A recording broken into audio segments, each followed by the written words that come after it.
Après le beau temps, place à la pluie. La relation entre Emmanuel Macron et Manuel Valls est faite de haut et de bas.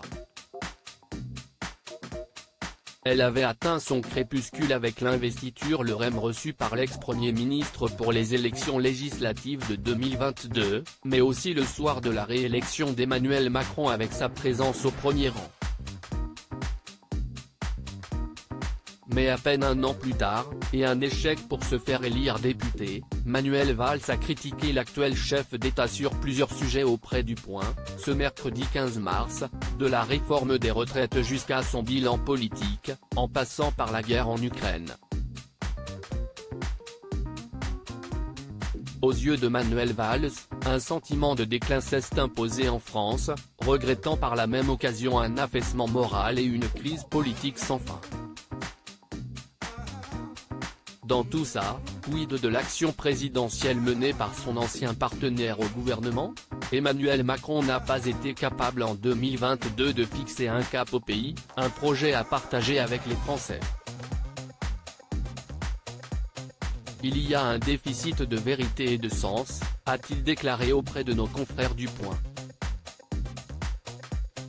Manuel Valls, Valérie Pécresse. C'est politique que 2022 n'a pas gâté. Manuel Valls, un homme coincé politiquement? Au sujet de la guerre en Ukraine, Manuel Valls n'a guère apprécié des propos tenus par Emmanuel Macron. Il l'a fait savoir dans son entretien accordé à l'hebdomadaire Le Point, choisir la voie de l'apaisement pour ne pas humilier Poutine ou ne pas écraser la Russie, ce que personne de sérieux ne propose, si est-il prendre le risque de l'écrasement de l'Ukraine et de nos valeurs. L'ex-socialiste s'est également prononcé sur la réforme des retraites qui fait actuellement débat en France. Le courage, ce n'est pas la brutalité, a pointé Manuel Valls, y voyant un problème majeur dans le sens et la justification de cette réforme qu'il juge cependant nécessaire. Depuis son départ de Matignon, Manuel Valls s'est moqué sur ses ambitions personnelles, accusé de faire de l'opportunisme, tantôt en France, tantôt en Espagne.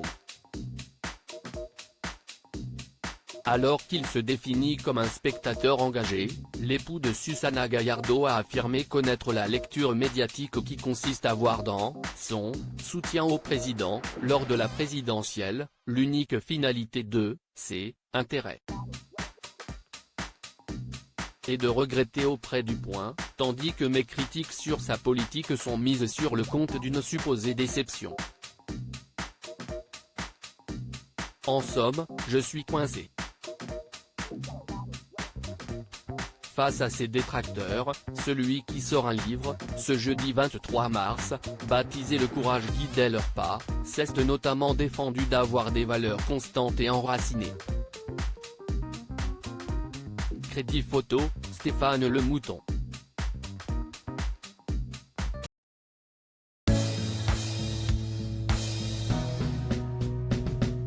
But there's all times through the rough times I